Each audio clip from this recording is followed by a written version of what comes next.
자, 오늘 스가랴 선지자의 말씀을 우리가 함께 정리도 하고 이 속에서 핵심 메시지를 살펴보도록 하겠습니다.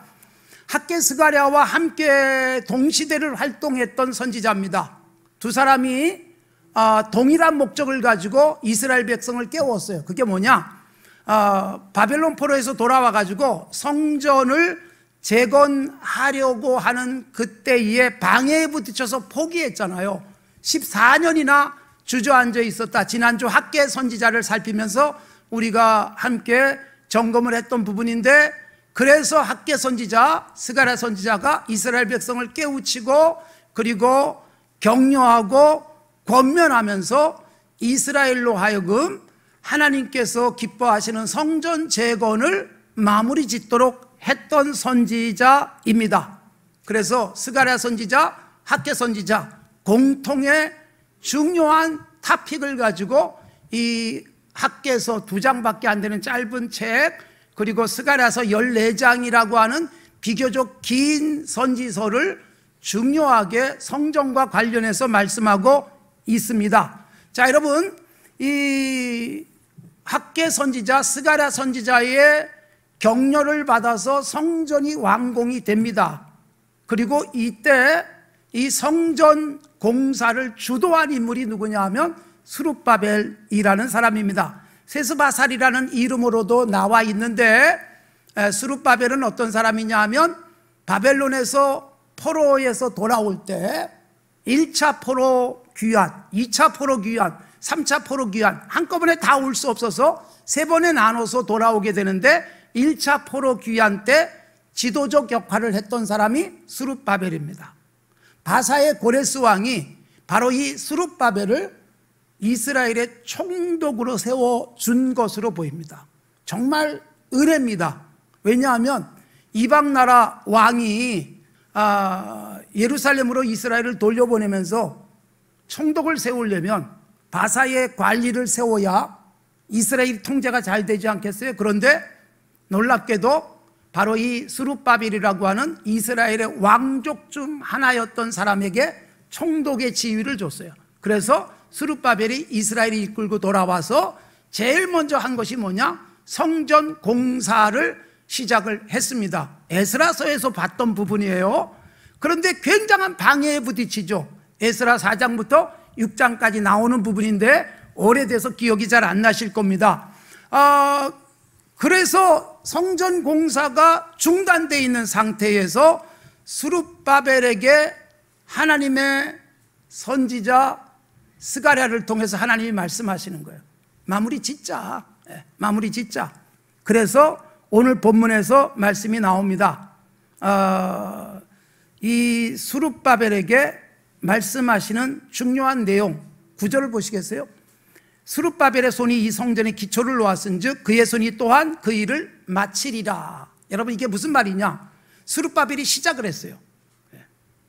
스룹바벨이 성전 재건을 시작했어요. 그래서 기초 공사를 한 거예요. 그런데 하다가 중도에 포기하고 주저앉아 있었어요. 하나님이 선지자를 통해서 책망하시고 격려하시고 위로하시고 그리고 고무시켜 주는데 무엇을 말합니까? 네 손이 시작하지 않았니? 네 손으로 마무리가 될 수 있어. 다시 용기를 내. 이런 말씀을 주신 거예요. 여러분, 스룹바벨 가장 어려운 때에 이스라엘을 책임지는 정치적 지도자였습니다. 그가 무엇보다도 나라가 재건되는 과정 속에 제일 먼저 성전을 세우려고 하는 것이죠. 여러분, 우리가 항상 이거 염두에 두셔야 돼요. 우리 집안 잘 세우려면 우리 집에 성전이 서야 돼요. 예배가 바로 서야 된다는 의미입니다. 아무리 여러분 돈도 많고 물려받은 유산이 많고 그리고 아무리 뛰어난 머리로 공부도 잘한다 할지라도 정말 내 집에 성전이 서지 않으면 우리 집안, 우리 가문이 결코 건강한 것은 아닙니다. 그러니까 이스라엘이 돌아와가지고 제일 먼저 나라를 정비하기 전에 성전 건축을 시작했고 방해에 부딪히니까 포기한 채 중도에 주저앉아 있어요. 14년이나 그들은 더 이상 진도를 못 빼고 있을 때 하나님께서 학개 선지자 스가랴 선지자를 통해서 말씀하시는 거예요. 그리고 오늘 특별히 본문 말씀의 9절은 뭐예요? 스룹바벨의 손이 시작했으니까 네 손으로 마무리가 될 거야 라는 격려를 하시는 것입니다. 여러분, 저는 이 구절의 말씀이 제 가슴에 확 와서 닿아요. 하나님께서 제 손으로도 시작하게 하신 일들이 있어요.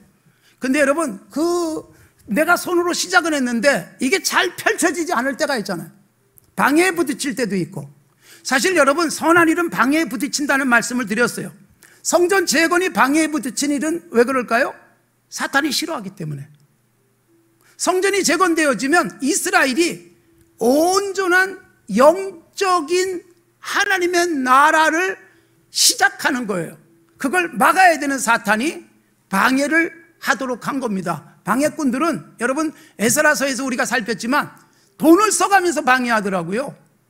뇌물을 권력자에게 주면서까지 성전 공사를 중단시키는 것입니다. 그러니까 여러분, 우리들이 좋은 일을 할 때 방해가 있고, 그리고 무엇보다도 중단할 수밖에 없는 이유들이 막 생길 수 있어요. 그러나 포기하지 마십시오. 그리고 좋은 일을 시작하십시오. 돈 생기면, 시간이 나면, 좀 더 나이가 들면 그러다 보면 평생 못할 수 있어요. 예수 믿고 교회 생활하고 신앙 생활하면서요, 내가 누구에게도 자랑스러워할 수 있는 뭔가 새로운 일을 시작하고 그것이 열매를 맺는다면 얼마나 좋겠어요. 교회 다니면서 그런 분들이 있습니다. 정말 내 이름에 합당한 좋은 열매 맺고 모든 사람들이 기념할 만한 그런 삶을 흔적으로 남기는 사람, 때로는 돈을 쓰고 시간을 쓰고 몸을 써가면서 그런 일을 하기도 하잖아요.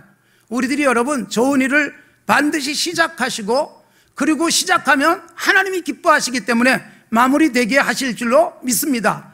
스가랴 선지자를 통해서 하나님께서 스룹바벨을 격려하시는 거예요. 스룹바벨, 네가 마무리 져라. 네가 마무리 지면 이 성전 스룹바벨이 완공한 것으로 이름이 날 것이다. 얼마나 뿌듯하냐. 그런 말씀이 이 속에 담겨 있고요. 실제로 여러분, 제일 먼저 지은 성전은 별명에 붙어 있어요. 솔로몬 성전. 아버지 다윗 덕분에 솔로몬은 성전을 잘 지을 수 있었어요. 그래도 솔로몬이 지었기 때문에 솔로몬 성전이라는 그런 별명이 붙었어요. 두 번째, 바벨론 포로에서 돌아와서 성전을 재건하죠. 여기엔 이름이 뭐라고 붙었을까요? 스룹바벨 성전으로 불리게 됩니다. 왜요? 스룹바벨이 주도했기 때문에. 그러니까 스룹바벨은 정말 복받은 사람이에요. 왕족으로서 정치적으로는 굉장한 능력을 발휘하지 못한 것 같아도 나라가 망하는 상황 속에서 정말 왕족으로서 책임을 느꼈겠지만 그가 돌아와서 성전을 재건하는 일을 했고, 그래서 많은 사람들이 스룹바벨 성전이라고 부르는 것은 굉장한 복이죠. 내 이름이 붙어있는 아주 좋은 예배당이 만일 지어진다면 그것도 은혜이지 않겠습니까? 이름은 붙어 있지 않아도 내가 저 예배당 짓기 위해서, 내가 저 좋은 일을 하기 위해서 굉장히 힘을 썼다, 돈을 썼다, 시간을 썼다. 이것도 여러분 기쁨의 아름다운 열매가 될 것입니다. 스룹바벨, 그렇게 이름이 붙었어요. 여러분, 예수님 당시에 있던 성전의 별명은 헤롯 성전이에요. 무려 46년 동안 성전이 계속 공사가 됐어요. 성전이 없었기 때문이 아니라 성전을 이렇게 저렇게 보수하고 증축하고 하는 일을 했는데, 그래서 이름이 헤롯 성전이라고 불렸지만, 이건 여러분, 헤롯이 정치적인 목적을 가지고 유대인들의 인기를 끌기 위해서 했기 때문에 헤롯 성전이라는 이름은 사실은 매우 합당하지 않습니다. 그리고 헤롯은 그것을 하고 하나님의 징벌을 받습니다. 헤롯 집안 전부가. 그리고 얼마 지나지 않아서 그 성전은 무너지고 말죠. 예수님이 이 성전을 헐어버리라, 내가 사흘 만에 다시 일으키겠다, 예수님이 성전이다라고 하는 말씀을 주신 거예요.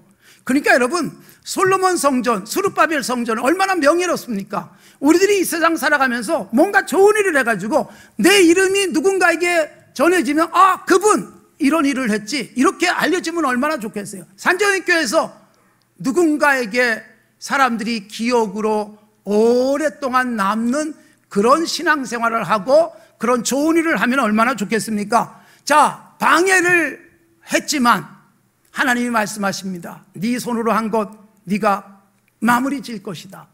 여러분, 우리들이 좋은 일 시작하시고 좋은 일 마무리할 수 있었으면 좋겠습니다. 그러면서 여러분, 지금 방해로 말미암아 아주 힘들지만 격려하십니다. 6절. 그가 내게 대답하여 이르되 여호와께서 스룹바벨에게 하신 말씀이 이러하니라. 만군의 여호와께서 말씀하시되 이는 무엇으로 안 돼요? 힘으로 아니 되고 또 능력으로도 되지 않고 오직 무엇으로요? 나의 영으로 되느니라. 그러니까 여러분, 이게 무슨 말이냐면 스룹바벨이 아주 야심차게 시작했습니다. 그리고 스룹바벨이 온 이스라엘 백성들을 격려하고 감동을 시켜가지고요, 엄청난 헌금을 했어요. 바벨론 포로에서 돌아와서 무슨 돈이 있겠어요? 자기 집이나 제대로 정비도 안 했을 텐데 자원하는 마음으로 많은 사람들이 헌금한 것이 에스라서에 나와요. 그러니까 돈이 충분한 거예요. 그리고 열정도 있어요. 그리고 이 나라를 다시 건강하게 세우기 위해서 성전은 반드시 필요하다라는 그런 열정도 있었습니다. 그런데 여러분, 중단되잖아요. 여러분, 무엇을 말합니까? 능력이 있어서, 또 재능이 있어서, 그리고 돈이 있어서 좋은 일을 할 수 있는 것은 절대로 아닙니다. 여러분, 생각해 보세요. 이 성전 재건이 어떻게 이루어졌는가? 여러분, 역대하 36장 그리고 에스라 1장 1절과 2절에 나오는 말씀이에요. 그게 뭐냐? 하나님께서 바사왕 고레스의 마음을 감동시키니 고레스가 명령을 내립니다. 이스라엘 사람들아, 예루살렘으로 돌아가서 성전을 지어라. 여러분, 이게 어떤 일일까요? 하나님의 백성이 아닙니다. 바사의 왕입니다. 그런데 이스라엘 백성들을 자기 나라로 돌아가라고 하는 겁니다. 이스라엘이 독립운동을 한 게 아닙니다. 하나님께서 고레스의 마음을 감동시켰다. 이게 뭘까요? 성령이 고레스의 마음을 움직여요. 하나님께서 계획하시니까 성령께서 고레스의 마음을 움직여가지고요, 성전을 질 수 있도록 예루살렘으로 돌아가게 하셨어요. 그러니까 예루살렘에 돌아온 것 자체도 너희들이 무슨 독립운동하고 너희들이 무슨 정치적 어떤 활동을 해가지고 돌아온 게 아니지 않냐. 하나님의 영이 고레스를 감동시켰다. 이제 돌아와가지고 너희들의 열정으로 너희들이 헌금했다고 돈으로 될 줄 아느냐? 안 된다. 벌써 14년 중단되지 않았냐? 그러면서 주신 말씀, 힘으로도 능으로도 안 된다. 뭘로 돼요? 오직 나의 영이다. 고레스를 감동시킨 성령께서 지금도 활동하신다. 스룹바벨 힘내. 돈이 없어도 가능한 거야. 사람이 많이 모이지 않아도 가능한 거야. 그러고서 하나님께서 힘을 북돋아 주면서 7절 이렇게 돼 있어요. 큰 산아 내가 무엇이냐? 네가 스룹바벨 앞에서 평지가 되리라. 그리고 8절 9절에 보면 스룹바벨의 손이 시작했으니 마무리 질 것이다. 자, 여러분, 스룹바벨을 비롯한 이스라엘 사람들은요, 방해가 시작이 되니까 무슨 생각했어요? 아유, 못하겠구나. 여러분, 방해가 시작되니까 그 방해하는 그 모든 문제들이 이스라엘을 굉장히 힘들게 했어요. 그러면서 이스라엘 앞에 생긴 이 방해가 무엇으로 보였냐? 큰 산처럼 보이는 거예요. 도무지 오를 수 없는 산, 도무지 극복할 수 없는 산처럼 보이는 거예요. 실제로 산이 없어요. 몇 사람이 방해하는 거예요. 그런데 여러분, 그 방해꾼에게 결국 손들고 마는 이유는 뭐냐? 문제가 크게 보이는 거예요. 그래서 하나님이 말씀하시는 거예요. 오직 성령으로 된다. 큰 산은 내가 무엇이냐? 스룹바벨 앞에서 평지가 되리라. 여러분, 성령이 충만해지고 나니까 어마어마하게 크게 보이던 문제가 평지가 되는 거예요. 그러니까 실제로 산이 높이 있는 게 아니에요. 우리가 살아가면서 두려움이 우리를 사로잡으면 도무지 못할 것 같아요. 도무지 오를 수 없는 산처럼 보여요. 그런데 여러분, 두려움을 극복하기 위해서 하나님께 기도했더니 성령 충만해지고 나니까 산이 안 보여요. 길이 쫙 뚫려 있어요. 이걸 말하는 것입니다. 성령은 여러분, 문제를 해결하는 게 아니라 나를 바꿔놓습니다. 그래서 두려워하던 내가 용기가 생기고 큰 산처럼 보이던 우리 앞에 문제가 평지처럼 보이게 하시는 줄로 믿습니다. 오늘 여러분, 우리들은 이런저런 걱정거리가 얼마나 많습니까? 코로나 이후에 경제적인 어려움이 생기고, 그리고 국제적인 문제로 인해서 남의 나라 전쟁이 밀가루값 올려놓고 곡물값 올려놓고, 그리고 경제적 위기를 지금 만들어 놓고 있고, 달러 값은 올라가고, 그리고 이렇게 저렇게 기름값까지 오르면서 심각한 문제가 일어나잖아요. 보통은 경유가 더 쌌는데 경유값이 200~300원 더 비싼 기이한 현상이 펼쳐지고 있어요. 그러니까 여러분, 이런 모든 것들이 우리에게 걱정거리예요. 그런데 여러분, 성령 충만하면 그런 걱정거리 때문에 교회 생활이 위축되고 신앙생활이 위축되고 하나님 앞에 드리는 헌금 생활이 위축되어지고, 아이고 이것도 안 되고 저것도 안 되고 정말 힘들다 생각하면 앞에 큰 산이 가로막고 있는 거예요. 성령으로 충만해지고 나면 평지가 돼요. 전에 두려웠던 것이 걱정이 없고, 전에는 큰 문제였던 것이 이제는 평지처럼 쉽게 해결할 수 있는 것으로 바뀌게 될 줄로 믿습니다. 사랑하는 성도 여러분, 하나님의 성전 재건이 돈으로 되는 게 아니었습니다. 이스라엘이 바벨론 포로에서 돌아와서 회복하는 것이요, 함께 힘을 모은 사람의 숫자가 많기 때문이 아닙니다. 군대가 있기 때문이 아닙니다. 하나님이 말씀하시는 거예요. 오직 나의 영, 오직 하나님의 성령으로 되는 것이다 라고 말씀하고 계시는 것입니다. 그래서 여러분, 스룹바벨이 이 성전을 완공해냈습니다. 이 성전을 결국은 짓고 말았던 것입니다. 사랑하는 성도 여러분, 우리에게 오늘 주시는 이 짧은 말씀, 제가 스가랴서의 모든 말씀을 다 드릴 수는 없지만 4장에 나오는 이 환상 속에 주시는 말씀이에요. 스가랴서에 8개의 환상이 나와요. 하룻밤에 그렇게 많은 환상을 보여주셨고, 그걸 기록을 한 스가랴가 8개를 우리에게 잘 설명해 주고 있지만, 전체를 뭉뚱그려서 이 4장 하나로 본다면 여러분, 힘으로도 능으로도 되지 않고 성령이 충만하면 가능하다. 돈이 없어도, 그리고 건강하지 않아도, 그리고 내 편이 많지 않아도 오직 하나님의 영이 내 속에서 역사하면 내가 감당할 수 없는 것들을 감당하게 하시고 이길 수 없는 자들을 이기게 하신다. 교회 여러분, 교회가 돈으로 되지 않습니다. 교회가 사람 숫자가 많아서 교회다워지는 것이 아닙니다. 교회가 여러분, 돈이 없어도 성령 충만하면 놀라운 일들을 해내는 교회들이 얼마나 많은 줄 아세요? 작은 건물 가지고, 초라한 예배당 가지고도 정말 사람들이 반짝거리는 금처럼 보이게 하는 교회들이 있는 것입니다. 어린 시절 중학교, 고등학교, 그리고 대학 공부할 때 사실 돈이 없었잖아요. 그래서 하나님만 바라봤습니다. 내게 학비를 줄 아버지가 돈이 없으니까, 아버지한테 받지 못하니까 하늘아버지를 쳐다보며 살았어요. 그래서 하나님만을 의지하고 하나님께서 이렇게 하셨다라고 하는 확신이 있는데, 문제는 뭐냐면 제가 자녀를 키울 때, 제가 우리 가정을 경영할 때, 여러분, 산지교회 와가지고 가정을 경영하면서도 하나님께 맡기고 기도하고 우리 자녀들을 위해서 기도하는 시간을 늘 가졌고, 하나님의 은혜가 아니면 절대로 못한다라는 생각을 했지만, 그래도 여러분, 아버지로서 그래도 뭐 우리 아이들에게 돈이 모자라서 공부를 못하거나 그러지 않도록 해줄 수 있었어요. 그리고 원하는 학교에, 고등학교도 각자 자기들이 원하는 고등학교 가고 자기들이 원하는 대학을 가고.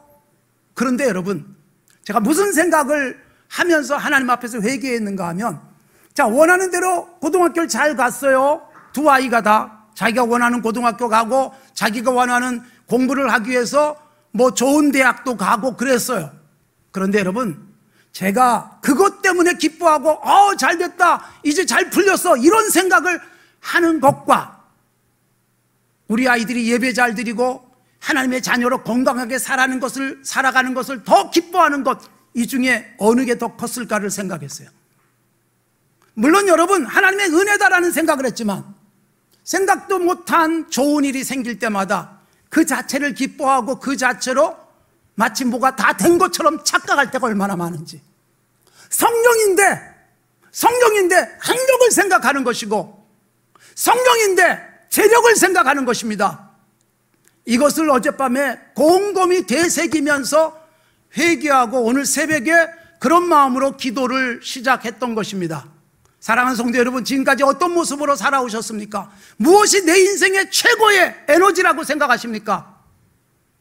또는 나는 뭐가 없어서 안 된다고 생각하십니까? 마음껏 돈 대줄 수 있는 부모가 없어서, 자녀에게 쥐어줄 수 있는 것이 없어서 그런 것으로 위축되고 있는 것은 아닙니까? 힘도 아니다, 능력도 아니다, 오직 성령이다. 그렇습니다. 여러분, 성령 충만하면 많이 배우지 않았는데도 자녀들을 바르게 길을 안내할 수 있습니다.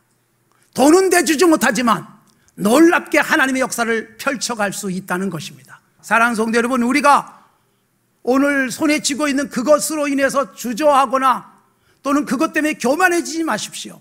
내 속에 하나님의 영이 임하면 놀라운 일을 해낼 것입니다. 그래서 여러분, 이 4장의 환상에 보면 이런 모습으로 하나님께서 스가랴 선지자에게 보여줬어요. 등잔이 있는 거예요. 금으로 만든 등잔에 7개의 등불을 켤 수 있도록 작은 등잔들이 붙어 있어요. 올리브 기름으로 불을 밝히는데 그 기름이 어디서 공급되는가 보니까 오른쪽 왼쪽에 각각 2 감람나무가 있었고, 감람나무에서 연결된 파이프가 등잔에 연결되면서 7개의 그 등잔에 불을 밝히는 곳까지 파이프가 연결돼서 올리브 기름이 감람나무에서 나와서 등불을 밝혀주는 거예요. 이게 뭐냐 하면 예수 그리스도가 오셔서 펼쳐줄 교회예요. 교회. 이 시대의 진정한 교회가 무엇을 에너지로 삼아야 될 것인가? 교회가 사람이 많이 모이면, 교회가 예배당을 크게 짓고 나면 그게 에너지인가? 여러분, 분명하게 보여주고 있는 것은 왜 금으로 오늘 장식된 등잔을 이야기할까요? 금처럼 귀한 거예요. 교회가 금처럼 빛나는 거예요. 금처럼 변함이 없는 거예요. 그런데 그 금이라 할지라도 기름이 공급되지 않으면 불을 켤 수 없잖아요. 그 기름이 뭐예요? 분명히 교회는 금같이 소중합니다. 예수 믿는 사람은 금처럼 소중합니다. 우리의 믿음은 금보다 귀합니다. 그런데 이 믿음이 진정한 힘을 발휘하려면 성령의 공급이에요.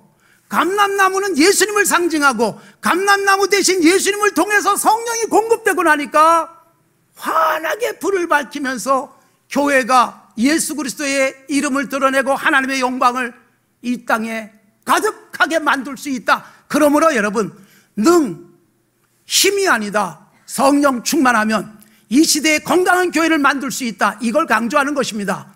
여러분, 돈이 있어서 감사할 수 있는 게 아니잖아요. 건강해서 감사할 수 있는 게 아니잖아요. 돈도 없고 내일은 당장 뭘 먹을지 걱정되는데 성령 충만하니까 오늘이 천국이에요. 감사가 나와요. 찬송이 나와요. 이게 바로 그리스도인만의 차별적인 에너지임을 강조하고 있는 것입니다. 사랑하는 성도 여러분, 오늘 우리의 진정한 힘이 무엇인지 다시 한번 점검하십시오. 교회를 교회되게 하는, 그리고 이 교회가 세상에 금처럼 반짝거리며 환한 불빛을 밝힐 수 있는 교회가 되는 비결은 성령이라는 사실을 놓치지 마시기 바랍니다. 내 안에 성령의 기름이 끊임없이 연결되게 하십시오. 감람나무에서 파이프가 연결되지요. 여러분, 올리브 나무에서 뭐 파이프 연결해가지고 기름이 바로 나오겠어요? 상징성이에요. 예수 그리스도를 통해서 끊임없이 에너지가 공급돼야 될, 구원받은 나는 금처럼 귀한 존재인데, 금처럼 귀한 존재가 에너지를 공급받지 못하면 그냥 금덩어리로 끝나잖아요. 성령이 우리에게 공급되면 빛을 내요. 성령이 우리에게 공급되면 세상을 환하게 밝힙니다. 우리 모두가 성령이 공급되는 금 같은 교회로 살아갈 수 있길 바랍니다. 그걸 스룹바벨에게 말씀하시는 거예요. 힘도 능력도 돈도 아니다, 오직 성령이다. 성령이 교회되게 하는 줄로 믿습니다.